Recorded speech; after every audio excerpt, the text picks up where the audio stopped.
Hey guys, I know a lot of you watch my channel because you've got the itch and you're looking to make your next knife purchase, which I totally get because I'm also a knife guy. So I invite you to open the description of the video you're watching right now and click here on my Amazon store where I've compiled some of my very favorites. As you can see, my most recommended knives and my favorite budget knives are right at the top, but there's also categories like knife maintenance, pocket clips, knife storage and display, and then a whole bunch of knives by popular brands. There's something down here for everybody, so make sure you take a look. Thanks.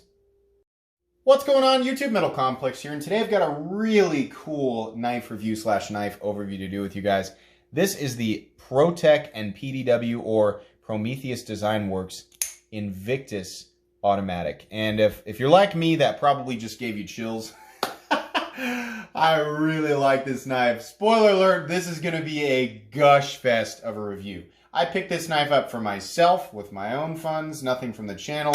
Nobody sent me anything. Protech didn't send this. I picked this up myself. It was one of those situations where this knife is, this design was originally released a couple of years ago, and then they were gone for a while, and then just popped up. I didn't know about it. I was just surfing the internet, and it popped up, and I was like, oh my gosh, I have to have that now. So I decided to sell a knife from my own collection, one that I love, my Recon 35. I was fortunate that my buddy Jeff actually wanted it, so I ended up selling it to him and then using a little bit more money to pick this up for myself. So thanks, Jeff, for making that really easy on me. This is a really, really cool model. And like I said, there was a version of it that was released a while ago. If you guys watched Jim Skelton or you watched Dr. Frunke, then you've seen the original versions of these. They came out in black, green, and gray. They had a fully tumbled blade, and they had that kind of glow-in-the-dark button.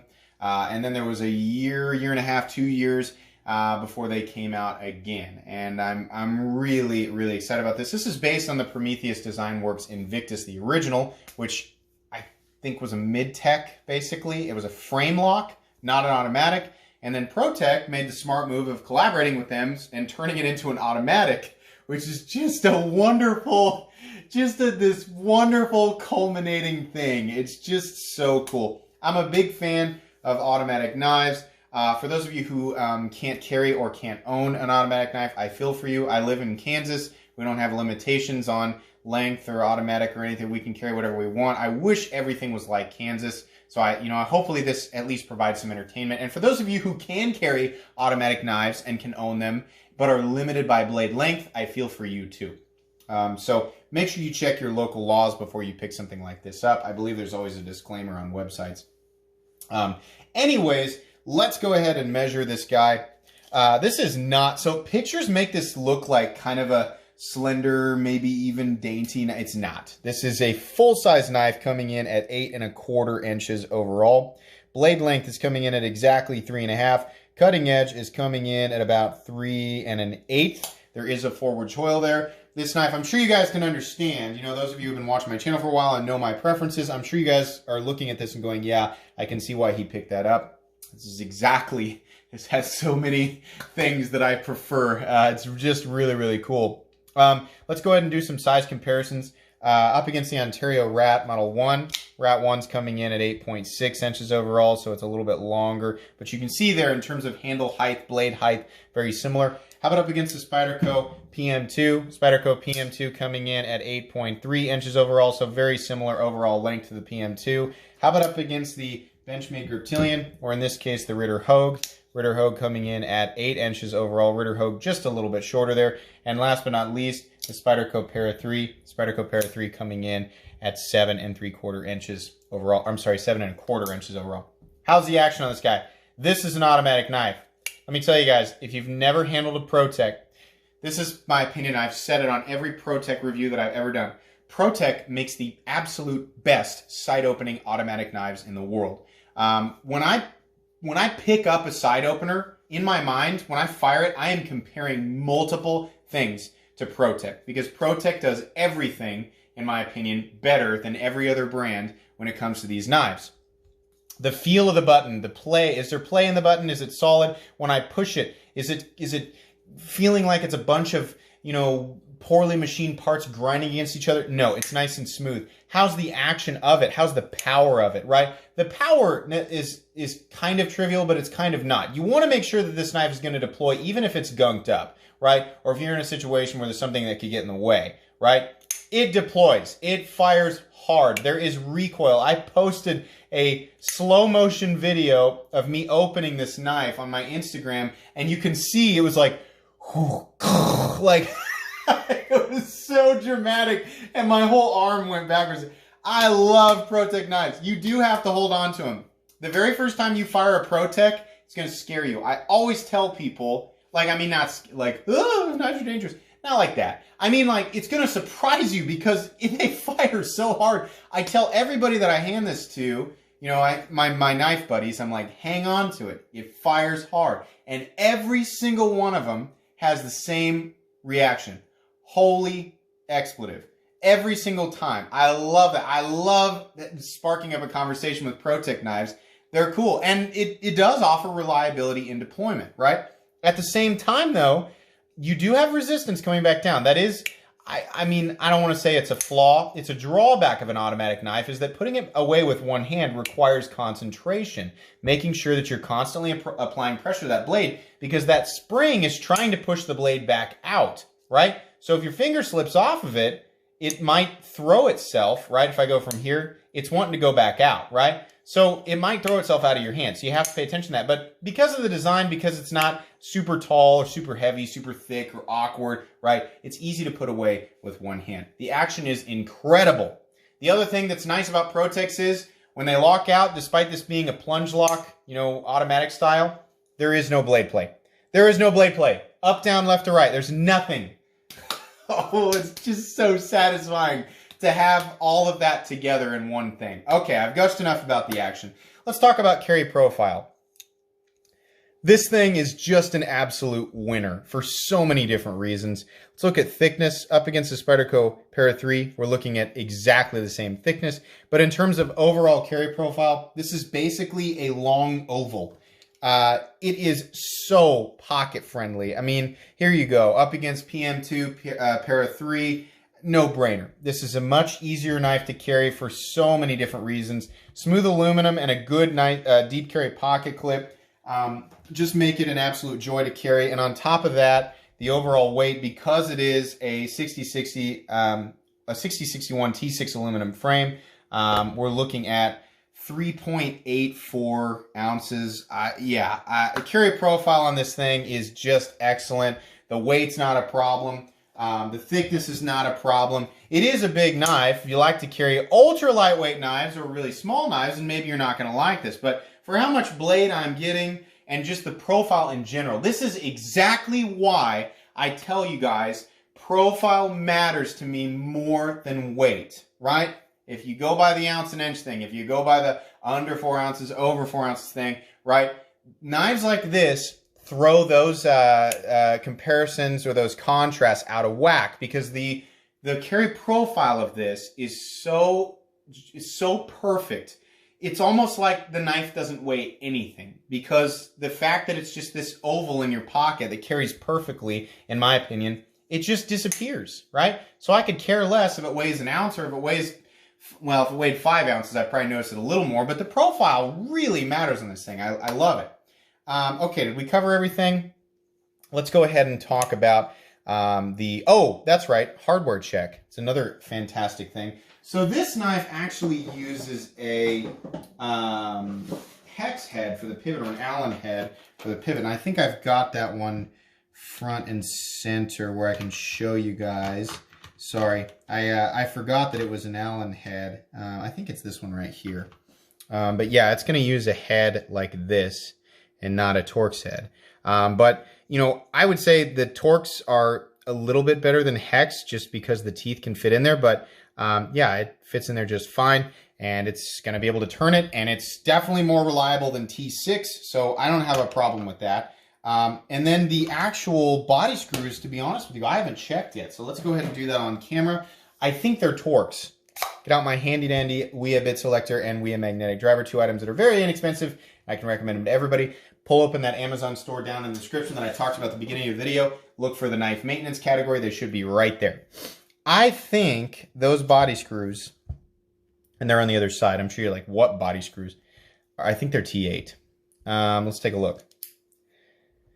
So at first glance, they looked like You know, maybe they are hex. Yeah, those might also be hex. I mean, I'm sure the head will fit in there.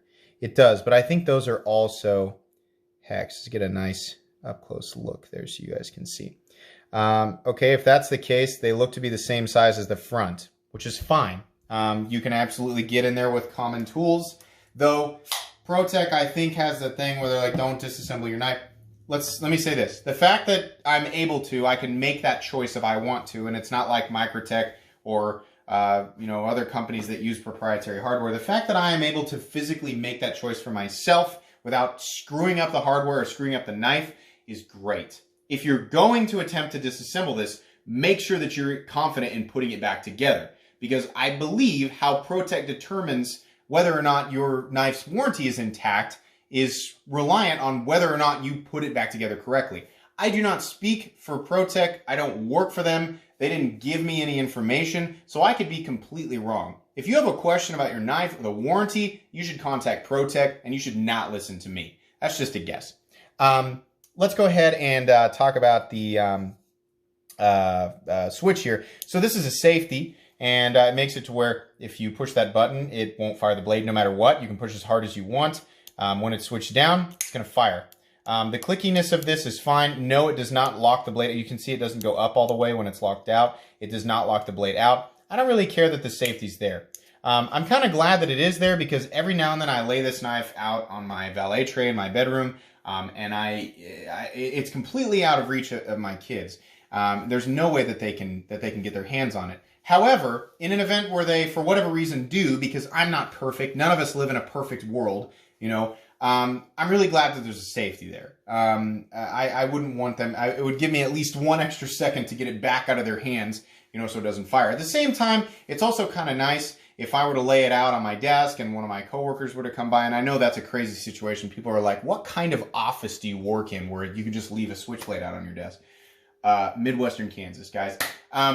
So anyway, in an infinite amount of circumstances where my own negligence causes me to leave this out somewhere or hand it to somebody and not explain it properly for whatever reason, it's nice that that safety gives me 1 extra second, right? I don't think that there's any way this knife could go off in your pocket, because number one, it's going to be like this, well, there's only one position for the pocket clip. It's going to be like this. The button is recessed, so it's just not going to go off in your pocket, right? Most of the time when I leave it in my pocket, the safety's off. It would take a very specific movement and a decent amount of force to push that button all the way up to get it to where, you know, because I'm sure people want to go, well, what if you accidentally engage the safety and then you get into a situation where you're being attacked by ninjas? Right? Okay, I'm joking, but I know people want to bring up the self-defense thing, and you have that split second where you go to push the button and your adrenaline's pumping and the knife doesn't deploy, and then they throw a bag over your head and throw you in a van, right? That's a movie scenario. Probably less than a 0.0001% chance that you're going to be in that exact situation in your life, right? But is it a problem? Listen, you know, I went and looked at this knife on Protech's Instagram, and underneath that the picture, there was a whole bunch of people going, wow, this is awesome. There's one person that said, love the whole thing, can't do it because it's got a safety. Get rid of the safety and I'll buy 5 of them. Protech's response was, if you want to send it to us, we can tighten down that safety switch so much that it doesn't move at all, and then you don't have to worry about it. So there you go. And I know people are still going to go, well, I'd rather just not be there. There's enough people who either are indifferent or want it there for it apparently to be a thing. I don't know if in the future they'll do a version of it without it. To me, it's just one of those things that's so trivial. It seems like such a trivial thing, but people talk about it, so whatever. I'm going to move on because I'm inviting further unnecessary discussion just by bringing it up. Anyways, this button has a piece of G10 perfectly laid into it. That's really cool. A lot of people really like the glow button. I don't know if it was tritium or if it was just the glowy stuff that, like, you know, like on the back of this EGTAC flashlight, like light makes it glow for a little bit. I mean, yeah, it'd be neat if it glowed. I don't really care. I think the G10's cool. I kind of like the red firing button, right? And not that I need any assistance visually finding the button that fires it, but I think it looks cool in contrast with the black. And the G10, the way that they laid that G10 in there is just awesome. It did it perfectly. Looks really, really nice. Let's go ahead and talk about the blade. So on this version, it is different than the original automatic versions, where the entire blade was tumbled. We have tumbling down here, and when we have this more satin flat up top, it's nice and it gives a little bit of a contrast. And it's also not it's not like an ultra shiny satin where it has like it's almost like just a different type of tumbling, right? It's more of like, this is like even grains all the way across, and then this is more like horizontal grains, right? It looks nice. It also has a nice fuller. I like the fuller. I know people are like, it's a gunk trap. Not really. I don't really care. It gives character to the blade. I like it. You can see the Prometheus Design Works logo right there. On the other side it says Protech USA, and it says Made in USA. I like that. What's the blade steel? It's 154 cm. Let's talk about that.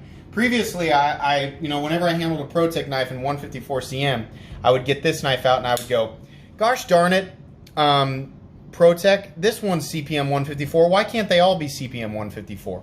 You know, that's my favorite knife. That's my favorite knife steel of all time. I love 154 cm, right? It's a great user steel. It's perfectly well-rounded. It's perfectly suited for a whole bunch of different types of usage situations. But CPM 154 has got to be better because it's the powder version, right? So why can't they all be like that?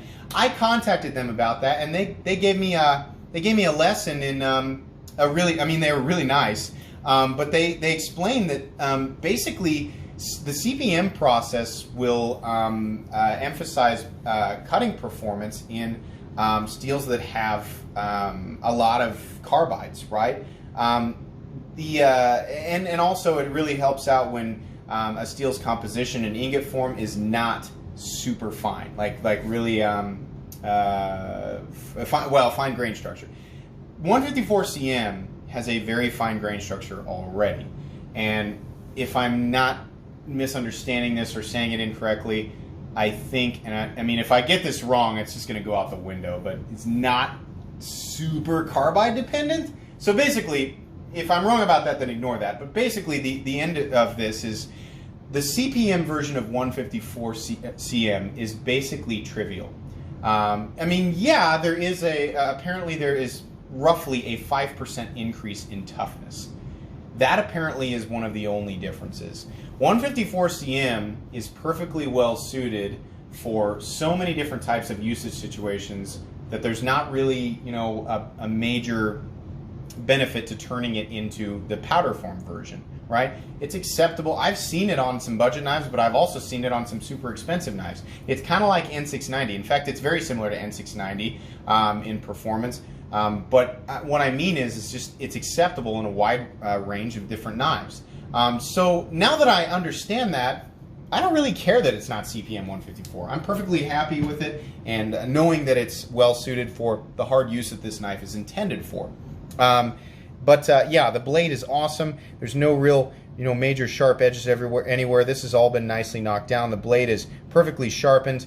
Comes down to a reasonably thin cutting edge. Nice and strong out here at the tip. Look at that. Carries some nice thickness out there. Not going to be a toilet paper shredder, but it's certainly going to tackle your standard EDC tasks just fine. We didn't actually measure the blade stock thickness. Let's go ahead and do that here real quick. Let me finagle here. Blade stock thickness coming in at 125 thousandths, which is kind of the standard. I talked about that before. It's kind of your Hogue Ritter in this case, or Benchmade Griptilian, or in this case the Ritter Hogue thickness, right? That's perfect. I'm happy with that. That flat carries out like 90% the length of the blade, so it's plenty durable, plenty performance oriented. You have a tip that can absolutely puncture, but at the same time there's a lot of material down here, so this is actually a more durable tip as far as blades go with 125 thousandths on the spine. Right? That's just awesome. And on top of that, it achieves this really interesting aesthetic. This sort of, it's the same height, like all the way down with just some slight variances here and there. There's no real ramp back here. It just sort of comes straight off the frame. Nice functional jimping. The lock-in on this knife is just perfect. It's perfect. Full-size knife. I can get my hand all the way around. I can choke up. Because there's not a flipper tab or anything weird here, you have all this room to kind of get your hand in exactly the right spot. Whether you want to choke up right behind the blade or you kind of want to be right here, it's very comfortable. It's very inviting. because there are no sharp edges here, you don't have any sort of uncomfortableness. This is all nicely rounded off. This texturing right here goes perfectly with the knife. It's very simple, just sort of kind of flows in this sort of V pattern, you know, between all the lines. But at the same time, the way that my fingers rest on the frame, it's actually meaningful traction. Not, you know, not enough to where it's going to bother you, but it's meaningful, and I like that. I also like that you can't see the screws. It's just the pivot, the button, and the lock switch, right? Back here, it's a seam, much like most Protechs. You don't really have a backspacer, it's just sort of a seam. You have a little bit of jimping or texturing back here, which is fine, I guess, if you want to hold it upside down. The lanyard area is completely out of the way. For people who don't like lanyards, this is a perfect solution. It just looks like a part of the knife, but it's basically, if you don't like lanyards, then it's like, well, forget about it. It doesn't matter. It's basically, consider it an aesthetic feature of the knife, right? Perfect solution to that. And what it does is it allows them to prioritize the position of the pocket clip, which, by the way, is almost perfect. Recessed screws, deep carry, completely deep carry. This area right here is almost perfect. The only thing that I would have considered better is if it did this. Down and then a slight swoop up. This goes down, swoop up, and then it comes forward, which means a little bit more material that can catch on something and bend out. But if I know Protech like I think I do, I imagine they'll work with you on the pocket clip if you end up breaking it. In most scenarios, it's going to bend, in which case you just get out some Torx, pull that off, and then you can rebend it. Backside of the pivot is a simple show side. This knife came perfectly centered, as you can see right there, that tip coming right down to that seam. And like I said, there is no blade play up, down, left, or right. Absolutely wonderful. So again, guys, let's go over the things that I don't like about this knife. This part of the pocket clip is sort of, it goes that way a little bit. I love this knife. I love it. The only thing that truly stinks, I mean, first and foremost, yeah, it's an automatic knife. The thing that's going to stop a lot of people from buying it is, well, I can't carry it, or it's not legal. I can't even own it, right? Or it's too long. Those are going to stop people. For those of you who can carry it, and that doesn't apply to you, you know, if you don't like the aesthetic, I can understand. The only other thing that might stop you is the price. But I'm going to tell you right now, considering what I know about Protechs, how many I've handled, I've experienced a lot of Protechs, and the thing that I love about Protech is their consistency. I know exactly what I'm going to get when I buy a Protech. I know that there's not going to be blade play. I know it's going to fire hard. I know it's going to be, you know, there's not going to be weird blemishes or anything on the frame, right? Like, this is hard coat anodized aluminum.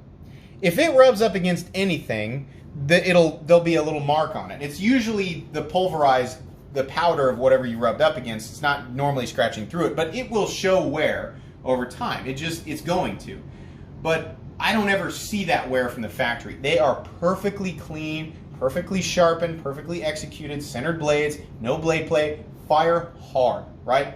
I can expect that, and I love that. My usual, you know, it makes the initial unboxing of the thing less stressful. You know when you order a knife and you're like, please don't have any, I don't want to send it back. I never feel like that with Protech. It's just, they're great.